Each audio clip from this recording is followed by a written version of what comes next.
बार फिर से character of God's में हम राहुल प्रसाद आप लोगों को स्वागत करता हूं। आज हम इस वीडियो में आप लोगों को बताने वाले हैं भगवान श्री कृष्ण जी दुर्योधन की मृत्यु के समय एक रहस्यमय खुलासा किए थे और वो क्या खुलासा किए थे उसके बात का हम वर्णन आप लोगों के समक्ष करेंगे।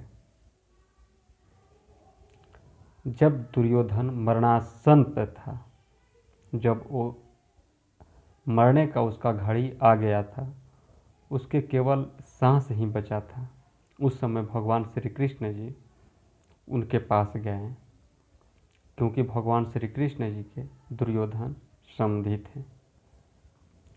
सबसे पहले भगवान श्री कृष्ण जी को देखे तो बहुत ही गुस्साए, फिर बाद में भगवान श्री कृष्ण जी उनसे बोले कि आज तुम मरता नहीं और तुम हारता भी नहीं, क्योंकि तुमने बहुत बड़ी गलती की है। जब दुर्योधन ने उनसे ये बात पूछी तो भगवान श्री कृष्ण जी उनसे बोले कि जब कौरव के तरफ से सेनापति के रूप में पहला दिन से लेकर के 10वां दिन तक भीष्म पितामह को रखे आप, और 10वें दिन से 15वें दिन तक द्रोणाचार्य को, और 2.5 दिन तक कर्ण को आपने रखे थे, और जब युद्ध समाप्त हो गया था, कुछ समय के लिए बचा था, हल्का बचा था, उस समय आप अश्वत्थामा को सेनापति के रूप में बनाए थे।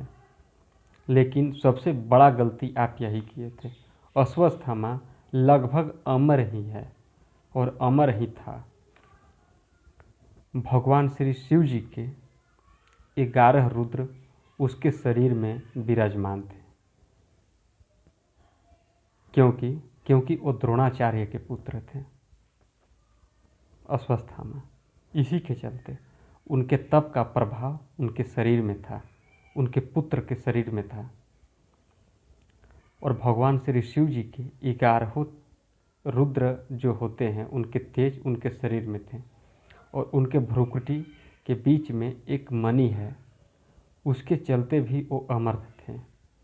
अगर आप अश्वत्थामा को अगर सेनापति शुरू से ही बनाए होते तो अकेले सभी को मारने में सक्षम था, और उसके टक्कर का आदमी उसको हम भी नहीं मार सकते थे। फिर अंत में उसको हम भी नहीं मार सकते थे। आपने सबसे बड़ा गलती यही किए थे कि अश्वत्थामा को आप सेनापति नहीं बनाए थे। ये गलती का एहसास भगवान श्री कृष्ण जी अपने समधी दुर्योधन जी को कहे थे, बताए थे।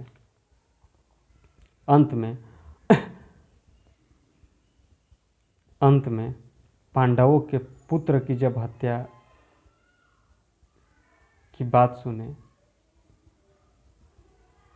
तो भगवान श्री कृष्ण जी ही अश्वत्थामा को श्राप दिए थे, और मस्तक पे जो मणि था वो निकाल लिए थे। आप शायद ही ये बात को जानते होंगे। यही कारण था। आप हमारे इस चैनल को ज़रूर सब्सक्राइब कीजिए, कमेंट्स कीजिए। वीडियो अच्छा लगे तो एक लाइक कीजिएगा। Thank you so much.